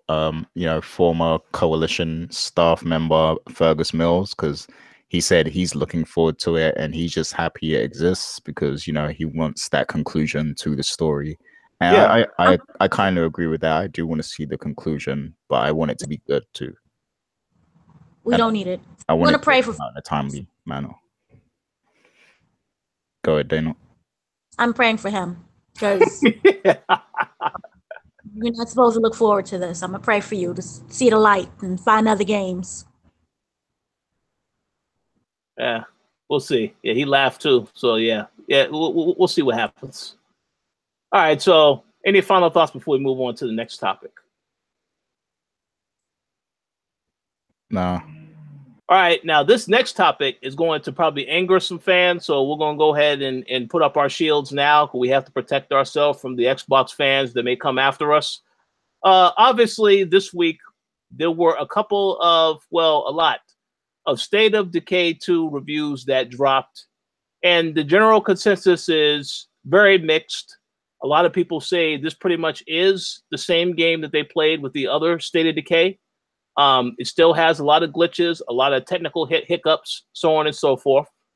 So I wanted to ask what your thoughts were on this particular news, Gary. I mean, I know State of Decay, you was thinking that this might be a good game for Xbox to release after the issues that they had with Sea of Thieves. So what are your thoughts on this, and knowing that this game also is receiving mixed to bad reviews across the board?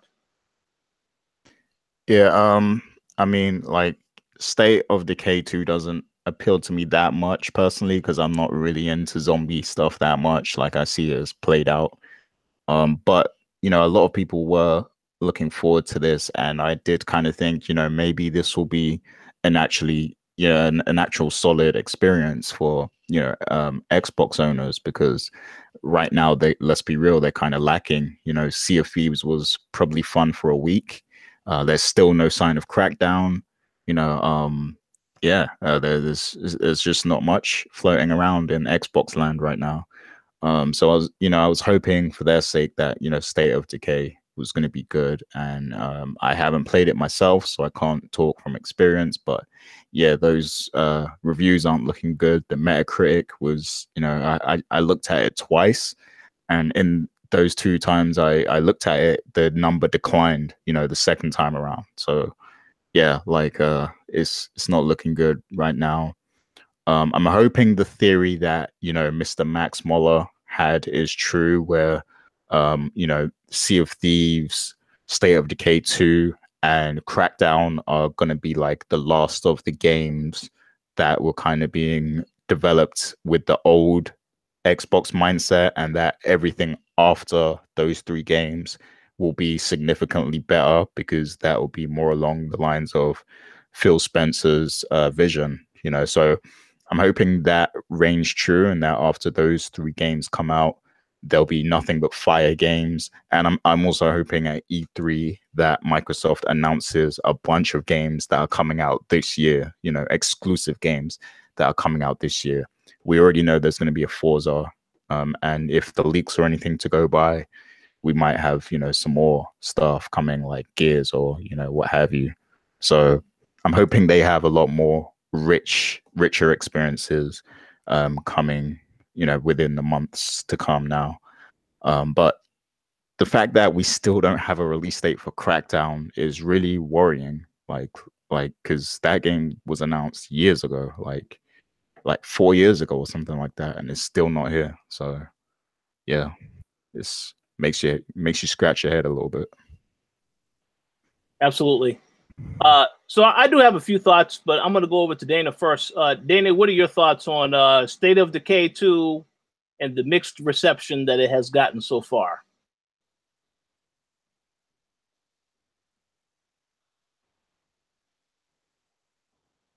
You're muted too. Oh.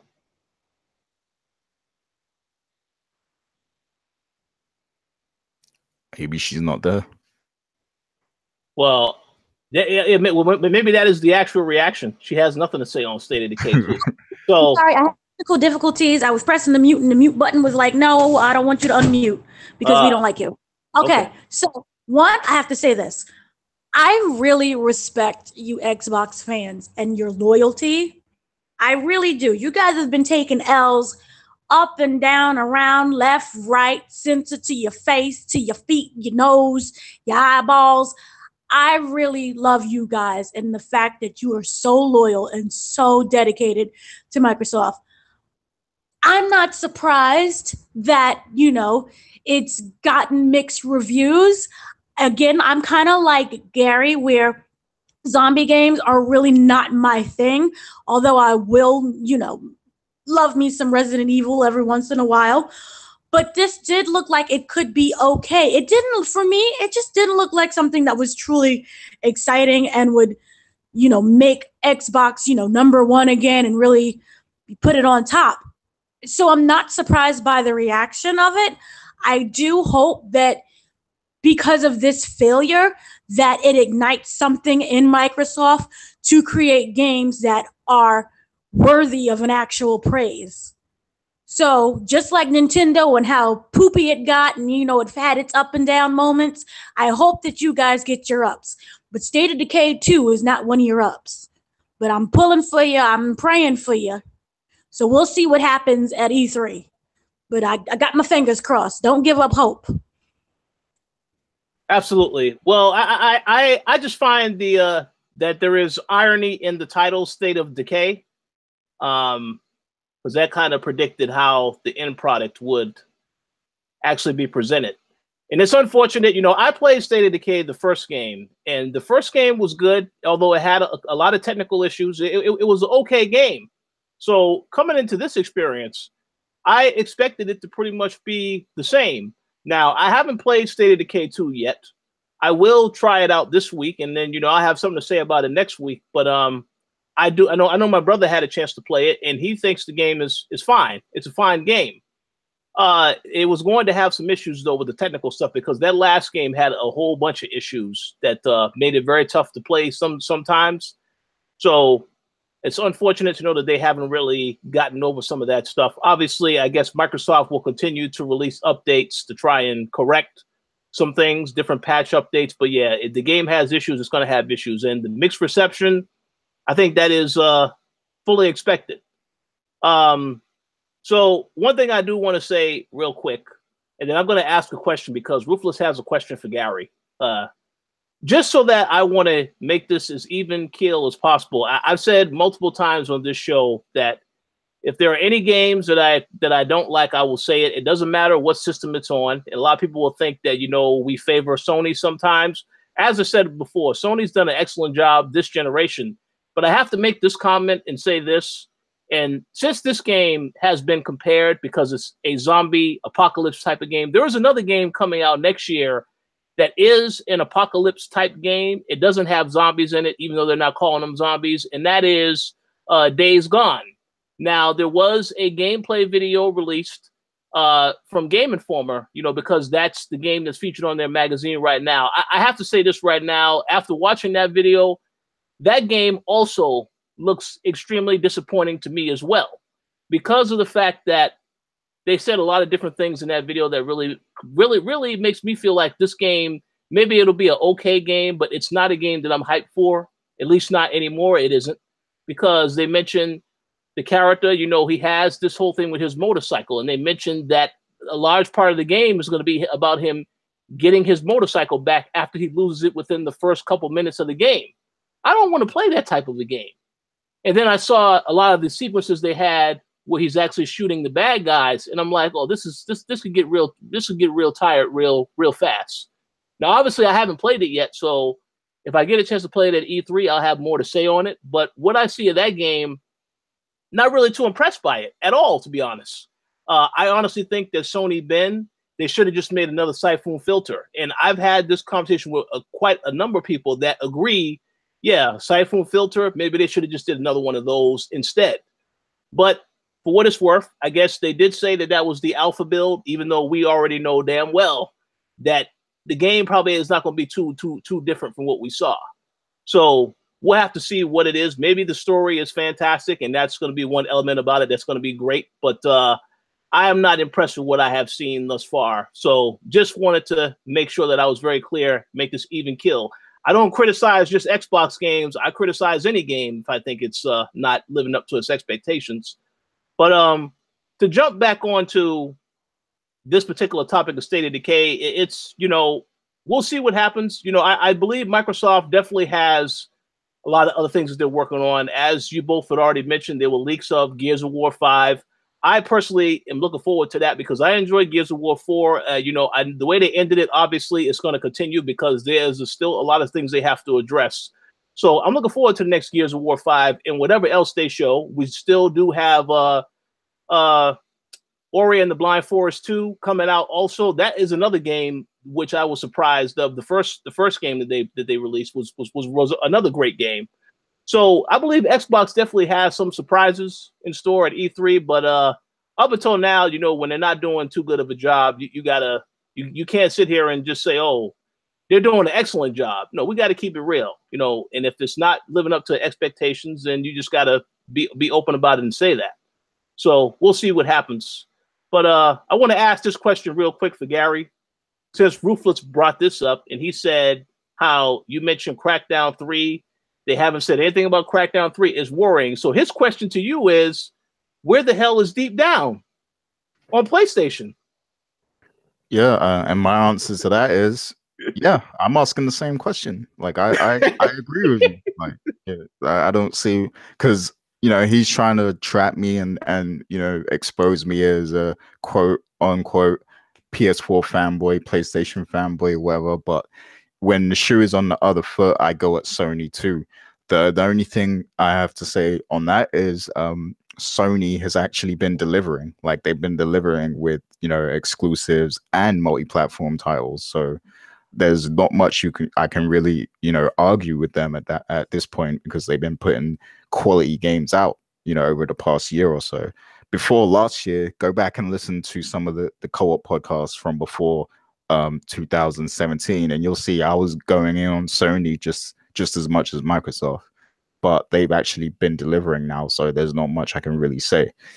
But yeah, Deep Down, where is it? Like, you know, I've been asking about that game before as well. Like, we still need to see that. I'm pretty sure Capcom's probably scrapped it by now, but yeah, they did make a big fuss about that game, so I agree. So I just have 2 points to make on that. I also agree, where is Deep Down?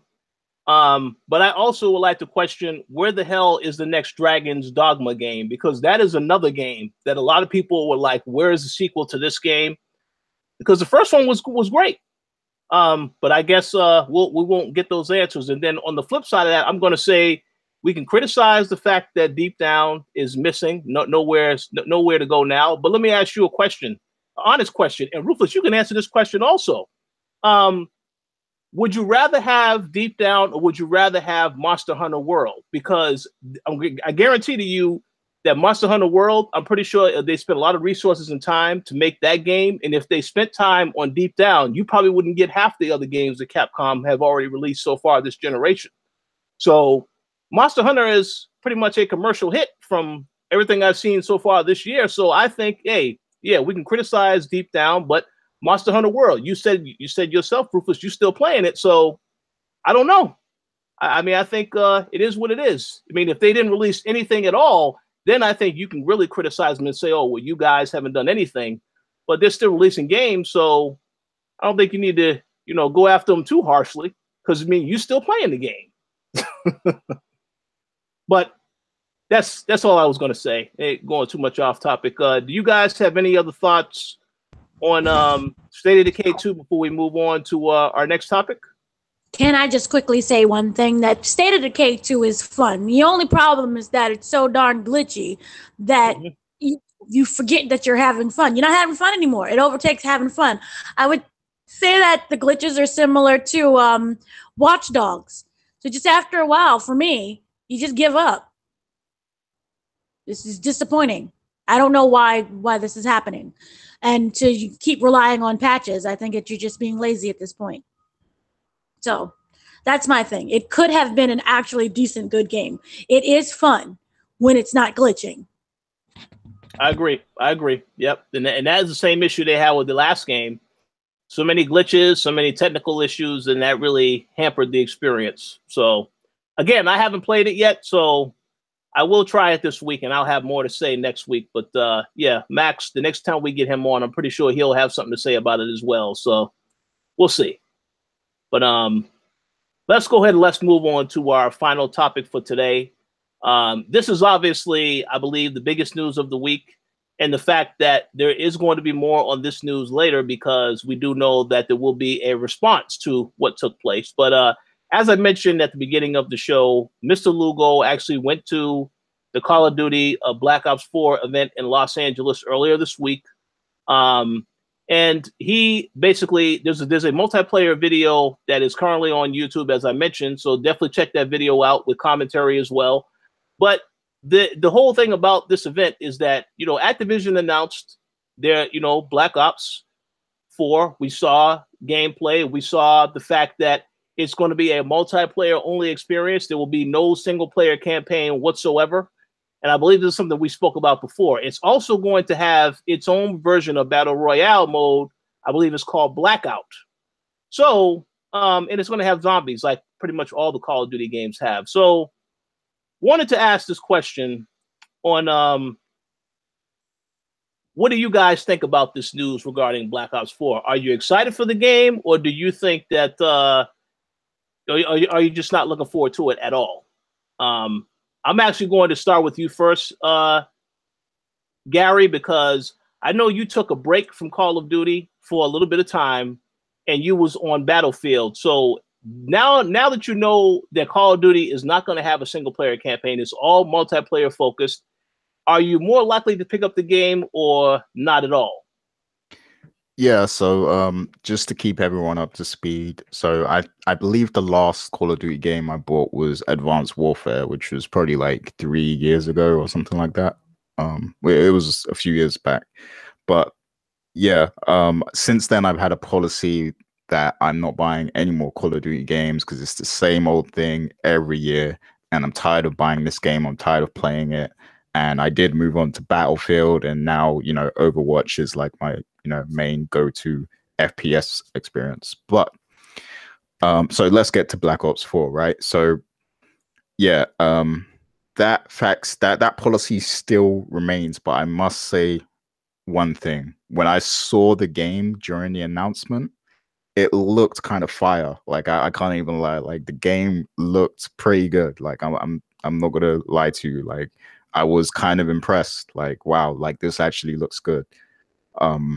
But still, I'm not gonna rush into the game because I know Call of Duty. Like I know, like this is what they do every year. Like they get you excited, they get you hyped, they show you some nice visuals and explosions and cool stuff, cool little segments of the game and everything, like carefully selected segments that they show on screen and stuff like that. They get you excited, but then when you actually get the game, it's just the same old thing you've been playing for like 10 years. So yeah, I'm still not completely sold, but it does look good. So they announced a bunch of new things they're trying to add to this experience. Of course, it's going to be multiplayer only. There's no story mode whatsoever. They said that there's going to be a boots to the ground approach, which means there's no wall running, there's no like jet packs or boosters or anything like that. You're always grounded in this game. So people complained in the last few games where you can run on walls and all that sort of stuff, and it kind of slowed down the gameplay. It gave unfair advantages, and it was a lot of people didn't like it. They also said that your guns always stay up, so no matter what you're doing, if you're cooking a grenade, you can still shoot with your gun.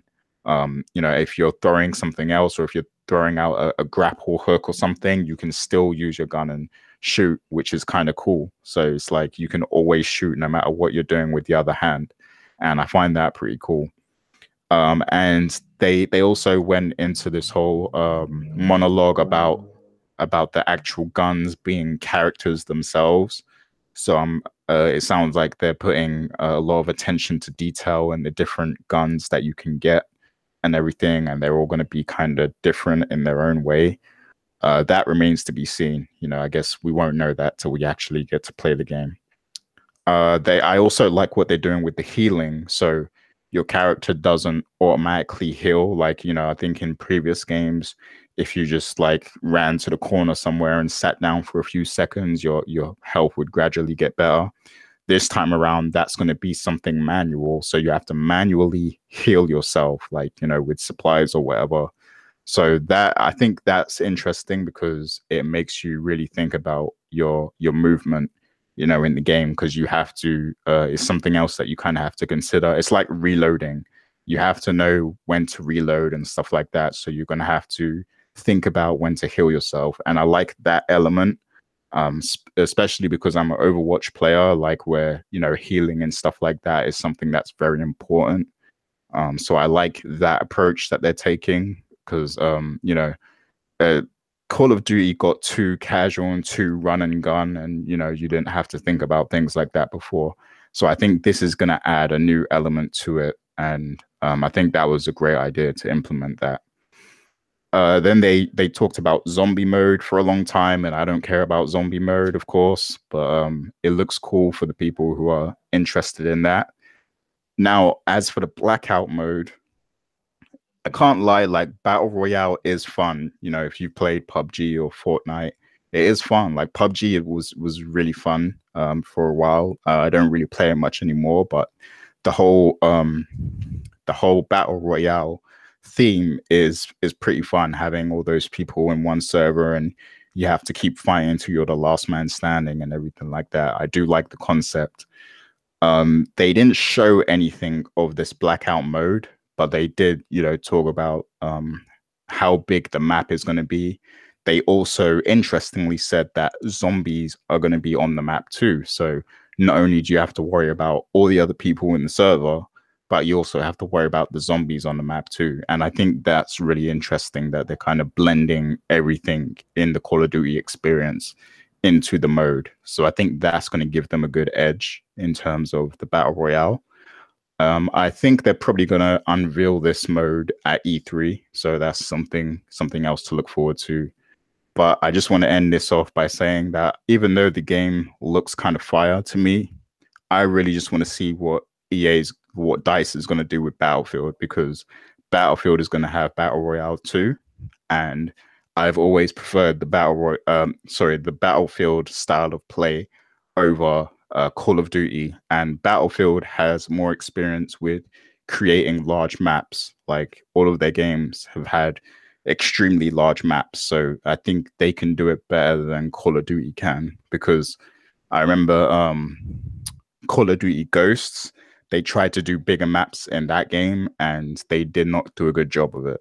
Like it was very bland and very boring to play. So I just want to see what Battlefield is going to do in terms of the whole, Battle Royale and everything else. So that's what I'm waiting for. But yeah, that's all I got to say. All right, so I'm gonna make a quick comment and then I'm gonna pass it over to Dana. To answer your question, Gary, you said you can't wait to see what Battlefield does. Well, guess what? You won't have to wait long, because they're going to reveal Battlefield 5 officially in 3 days. So I think that the timing of them just upping and deciding to announce that tells me, oh, let's see what they're doing with this Call of Duty thing first, and then we're going to reveal our stuff a week later. So I'm very curious to see that also. And I do know that They did say that Battlefield 5 is going to have the same thing they did in Battlefield 1 with the war stories and stuff like that. But I don't really know too much else about it. So we'll find out more about that on Wednesday. Yeah. So Dana, I can't wait for that. Absolutely. So Dana, any thoughts on this Black Ops 4 news that we got this week?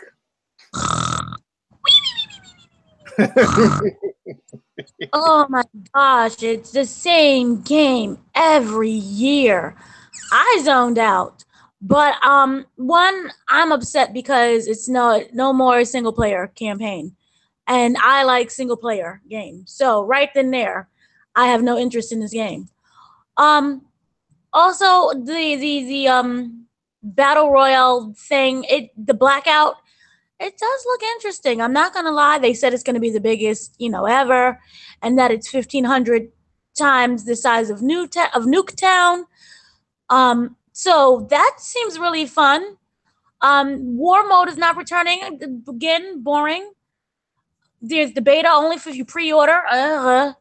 Fog of War was added. That was cute.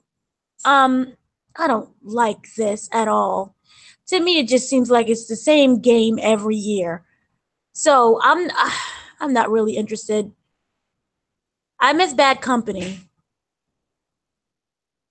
Yeah, I want a bad instead. I miss Bad Company. Well, if EA does announce that, then that'll be fantastic because that is a game that I also want. But we'll see. It's like I'm getting games that I don't want. This one, yeah. Again, for me, it just feels like the same thing over and over again. I like the fact that the gun will always be upright when you shoot. Like I said before, the battle royal part is that's fine. But overall, it's just I feel like it's the same thing every year. So I'm not really that happy. I understand that. Well, we'll I mean, we'll definitely have more to say on Black Ops 4. Mr. Lugo and I will actually have another show where we'll talk a little bit more in depth about his trip to LA to see it. I personally, I have to agree. I like the single player element in a lot of these games. I enjoyed the campaign they had in Advanced Warfare. That was fantastic. You had a guy who I cannot mention now because of the allegations and all of he's no longer the actor I thought he was in that game. But listen, the game was great. The story was great. So, they have proven that they are capable of making a great single player story in these games, but to know that this won't have a single player, I do think that is going to turn some people off. Obviously, the people who love multiplayer, yeah, they'll pick this up immediately and they'll spend top dollar to get the deluxe edition or whatever the most expensive edition is going to be for this game as well. So I salute them. But we'll see. I haven't really seen anything. I would assume that I'll see more of the game at E3 in the next couple of weeks. But as of right now, I'm like, okay, well, for those that like multiplayer, it's great. For people like me who like single player, well, I really won't. Even if I try this game out, it won't be for a long period of time if I had to make a guess. But we'll see. Well, I know that the multiplayer is similar to Overwatch, and I know Gary is very excited about that. Uh-oh. So there you go, Gary. There you go. That's perfect for you. Yeah, they said it's just like Overwatch. So, yay you. Yeah, I mean, nothing will get me away from Overwatch, but yeah, it sounds cool. But just keeping with that, also the game is going to be available on PC on Battle.net. So, the same app where you play Overwatch, Call of Duty is going to be on there. And they don't play no games because that's already showing up on the Battle.net client already. Oh, so, you can pre-order it and everything. So yeah, I think they're trying to make it hard for me to resist the game because seeing it there is going to be very hard once the game actually comes out. But yeah, that's cool that they're doing all that. So see, you're already going to be a fan. I see it now. It's going to be game of the year for you. Definitely not. Yeah, come on, give into it. It's all right. You can love two things the same time. We have Spider-Man coming out. We have Red Dead. We've got God of War already. So I don't know. I'm going to be very, very, very interested to see what happens, because again, Battlefield, they haven't announced the release date yet. I would assume it's going to be the same exact month. I'm going to be very curious to see what happens after this game is released and the other games that are coming out after it, because Battlefield, which will probably get release date, and then of course Red Dead Redemption. I'll be very curious to see, because I believe Red Dead, without a doubt, that will be the top selling game that month. But then again, Call of Duty is coming out the same month. So it's going to be very interesting to see how all of this, develops over time. My thing is this. I don't see as many people flocking for Call of Duty than Red Dead 2. Yeah.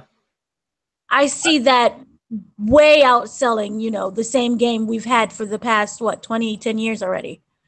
So Red Dead 2, I definitely, that's going to be my thing is, I wonder if it will outsell God of War 4. That I don't know. Oh, well, we'll see about that. Wait, was the question whether Call of Duty will outsell God of War? No, I was just wondering, will Call of Duty and between Call of Duty and Red Dead Redemption 2, who's going to be the leading seller? Oh. That I don't see many people buying Call of Duty as much as Red Dead 2. So that's out. Also, so that's out again. So which one? I don't know about that, because I think if this blackout mode is as good as they're painting it, I see, we could see the PUBG crowd, the Fortnite crowd all migrate to Call of Duty, and that will bloat the sales even more than they already get every year anyway.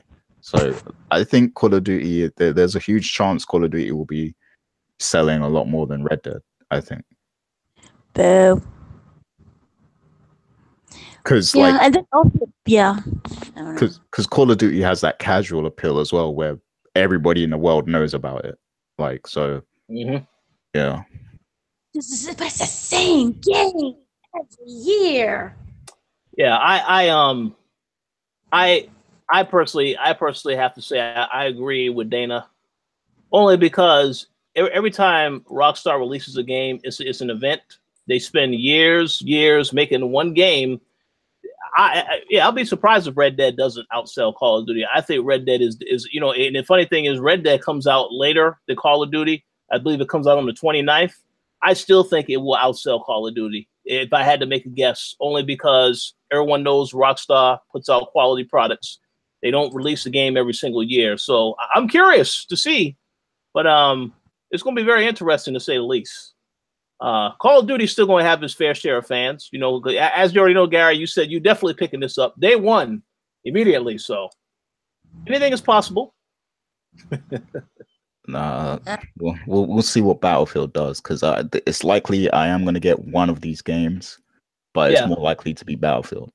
I also think if I was going to choose one of these games, as of right now, I would say Battlefield also, because I enjoyed Battlefield 1. I enjoyed the war stories that they had in the game, and they're going to have the exact same thing in this other game. So we'll see. But for now, I just need to see more of Call of Duty. I haven't actually played the game. I saw the footage that Mr. Lugo has, but I have to actually see the game at E3 to know more about it. But as of right now, I would say, Battlefield, I'm looking forward to. Call of Duty, I'll take a wait-and-see approach. And Red Dead Redemption, no doubt in my mind, that will be the game that outsells pretty much everything in October, if I had to make a guess right now. But again, that's just a guess. We'll see what happens in the next couple months.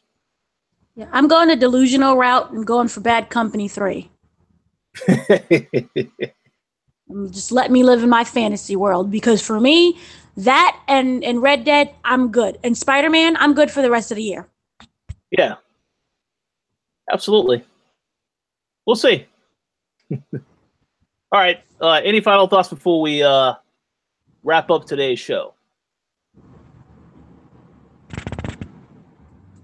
No, I think I said everything already. Okay. I did have one more quick thing to say that's on a different subject, though. Okay, no, yeah, go ahead. That's fine. Yeah, I saw a leaked photo. I'm not sure, what the source was of the Pokemon game for Switch, and I must say I like what I see, and I can't wait to hear more because I think that's going to be the game to get me to buy a Nintendo Switch. Oh man, leak photo. When did this photo leak? I actually don't know. I heard them talking about it on another podcast. I believe it might have been the Gaming Illuminati podcast. So shout outs to those guys. But yeah, and then I went and Googled it and I saw it, and it's looking very good. Like, it's looking like your typical JRPG, but in a nice animated style kind of thing that suits Pokemon. So I can't wait. I hope they show this at E3. So you saying Detective Pikachu didn't do it for you? Come on now. Nope. But oh yeah, no, that one with the leaked footage, the Pokemon Let's Go Pikachu edition, is that one? And the Pokemon Eevee collection, is that what you're talking about? Edition? No, the actual Pokemon RPG, like the full blown, full scale Pokemon game that's coming to the Switch. Oh. Well, I hope it doesn't suck.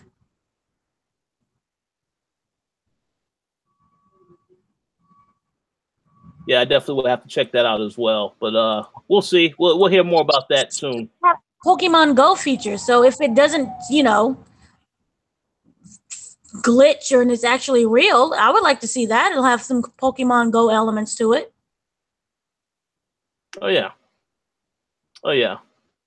Well, we'll see. We'll see about that. To be determined. All right, so I think that pretty much concludes our show for this week. We thank you all for listening, or if you were watching live, we appreciate your continued support. And final shout outs. Dana, you have any final shout outs that you would like to give? Shout outs to everyone in the chat. Shout outs to, again, any developer who wants to remaster. No mercy. I'm here for you. I'll donate to you. And that's it. Thanks for everyone for listening. Absolutely. I would like to give a shout out to everybody in the chat. We had Ruthless Kid in there. We had Edward in there. We had Fergus Mills in there. We had a whole bunch of other people as well. So thank you all for checking out today's show. And as I said, we'll have more coverage of more things coming up this week. So stay tuned for that. So Gary, oh wait, hold on. I want to also give a shout out to Ryan Reynolds. Did an excellent job with Deadpool 2. Go see that movie ASAP. And Gary, the floor is now yours for shout outs. Yep. Just to let everyone on Patreon know, I'm sure you know already because you probably would have got an email about it. But we recorded and we published the Ask TK episode with Dana Abercrombie. So thanks to everyone who submitted questions and everything. We put Dana in the hot seat and she answered every question. It was a lot of fun. We mentioned Rich a bunch of times, so Rich is gonna be surprised when he hears that too. But oh, whoa, that is surprising. That's very surprising. Long and leave it as that. Yeah, Teddy Long. Just remember that. Yeah, Rich will hear that. But yeah, we're actually going to release that episode to everyone else, so everyone else can hear it in the next few days or so. We just, the Patreon people who support us, they get everything first. So yeah, salute to all those people. And speaking of the Patreon people, big shouts to Mr. M. Collins, Sean Gority, Stephen Ferron, Mauricio Aguilar, Himdil, Fergus Mills, Miguel, and Antonio Rogers. We thank you all for your support. And also big shouts to everyone who joined us in the chat today. It felt like 2012 again, because, there was a lot of old Koalition guys in the chat today, like Fergus Mills, Edward V, Ruthless Kid, all the old faces that used to be at the Koalition. They all joined us today in the chat. And, whenever this happens, it reminds me that it's been officially 10 years now. Like this year is going to be 10 years of the Koalition. So we need to plan something big for the anniversary. And hopefully we'll get some of these guys back on the shows soon, very soon. So, yeah. Absolutely. And also, go ahead, Dana. can I just quickly throw out? It's the breakup of the century finally airs tonight. I know you guys are so excited. It's extended for 2 more gosh darn seasons. So you better watch the season premiere of Total Bellas. Watch Nikki break John Cena's heart, and then watch John Cena break her heart, and Dolph Ziggler comes in and saves the day, and then John Cena decides to cheat with Carmella. So I hope all of you are happy. It airs tonight. 2 more years of this garbage. Yeah, it's funny you mentioned that because I just got an email about that right as soon as we were about to wrap up the show. Just a reminder from WWE Network, the show is coming back. So ridiculous. And also, since you mentioned wrestling, if you didn't get to watch the last WrestleCast, it was a very interesting alcohol-filled show. So make sure you check that out as well. Shout out to Adam for his recommendation on the guest. Oh yeah, shouts to the dude who got drunk on the show. That was yeah, it's interesting. But that concludes our show for this week, and we will talk to you all next week.